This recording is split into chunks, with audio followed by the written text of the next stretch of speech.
How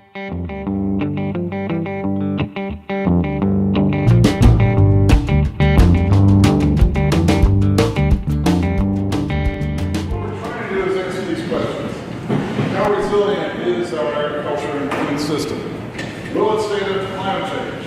Is it going to last? Is this food system we've got going to last, or is it going to disappear?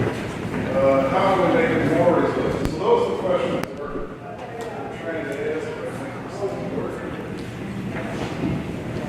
I think we can all agree that at certain levels we know what a resilient system looks like. We can talk about resilient systems, sustainable systems, if you will, at national level, at state level, county level, at an individual farm level. No state can have a resilient agriculture if it's losing its farmland, right? That's a crucial, basic asset. You can't have a sustainable or resilient system. And Mississippi is right up there in the top 4 of losing farmland. So just in terms of that basic need of basic assets for a resilient system, Mississippi is in trouble. But Kentucky's even worse, so. Okay, I can't make this thing work.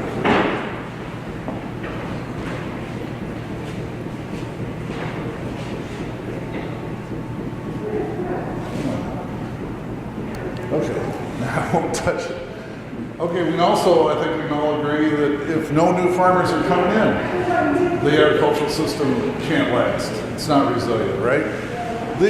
You can't read that, but the blue counties, the dark blue counties, are ones where the average age of the farmers in those counties is over 60.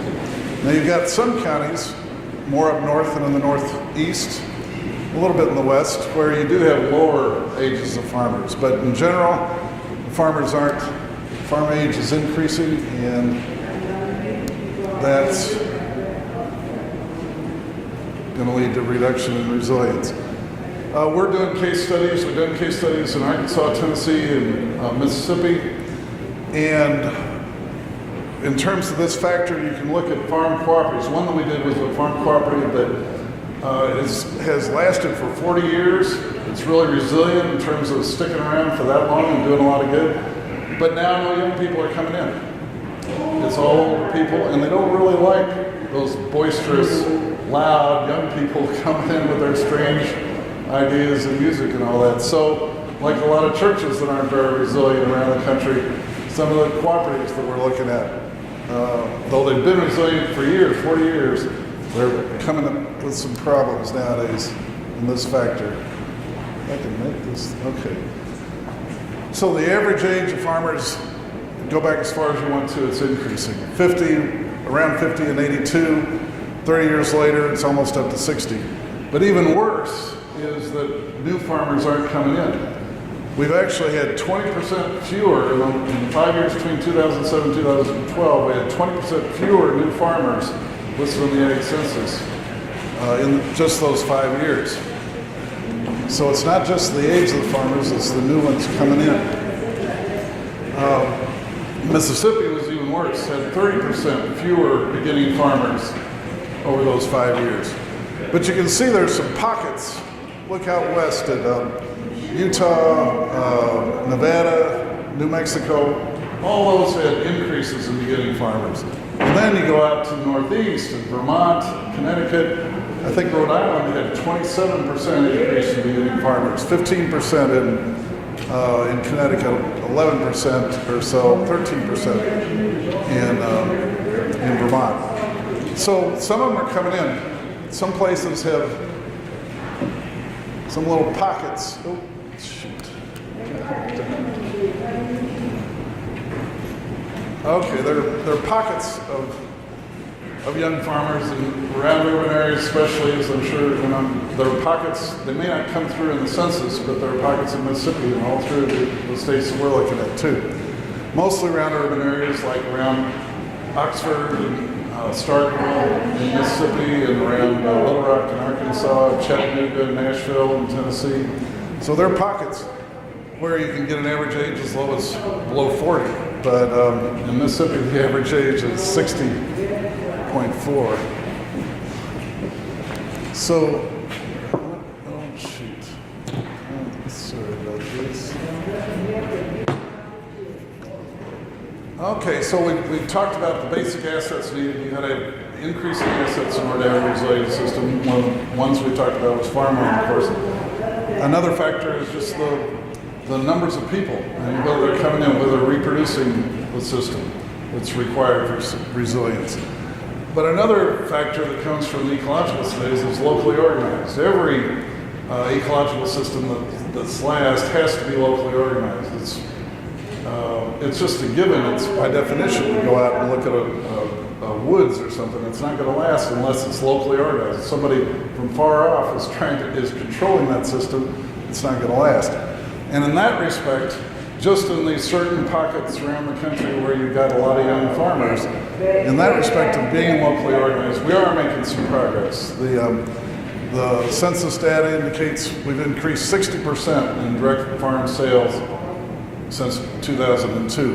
We got 7% of all farmers are selling directly to consumers, so huge increases there. Of course, for a resilient system, you can't just talk about marketing, you've got to talk about supplies and a variety of other things, and that's what we'll be doing here in a second.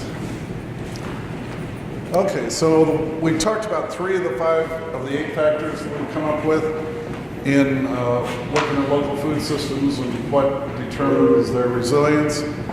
The fact of growing assets, we talked a little bit about locally organized, and this redundancy, ecological redundancy, is what refers to the number of farmers and the age of farmers, so that you're reproducing the system.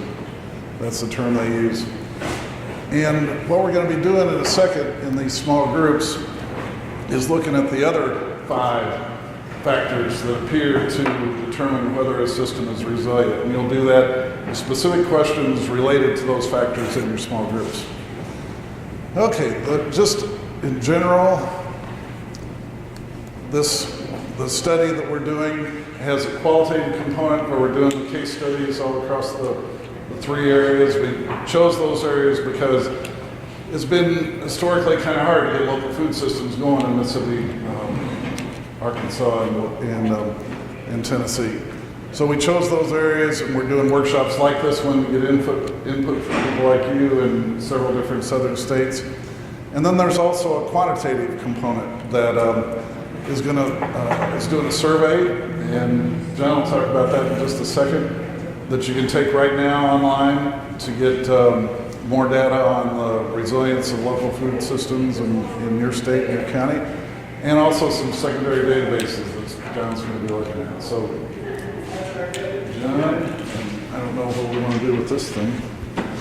No, you can just talk. I'm switching over. I'm going to be really quick because we really want to focus on the discussions in the group, and we know we're tight on time. Just want to mention the survey first. And to many of you, when you came in, I handed you a flyer. If you didn't get one, I can give it to you after. But this is to participate in the survey that we're doing, and we're asking for farmers, farm managers, resource professionals, people working in food systems to complete the survey. It's about your perceptions of what's happening in the county in which you work. And we're conducting that now. It's live. And so we have a flyer that you can go to the website, or you can send me an email.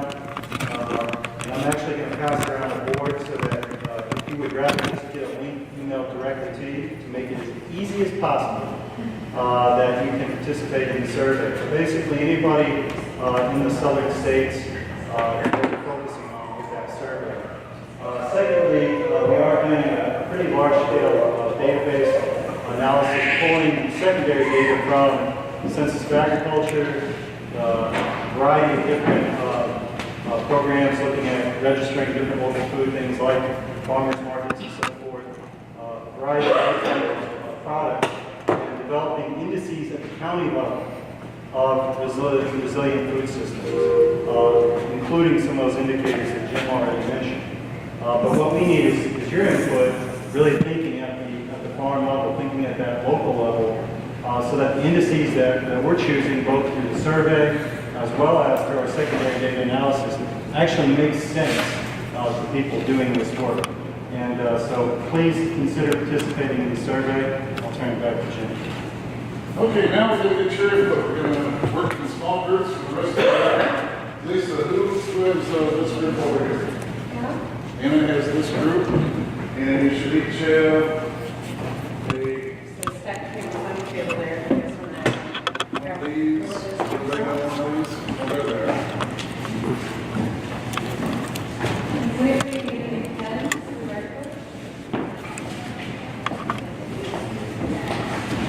Okay, and Selena, do you have one of the groups?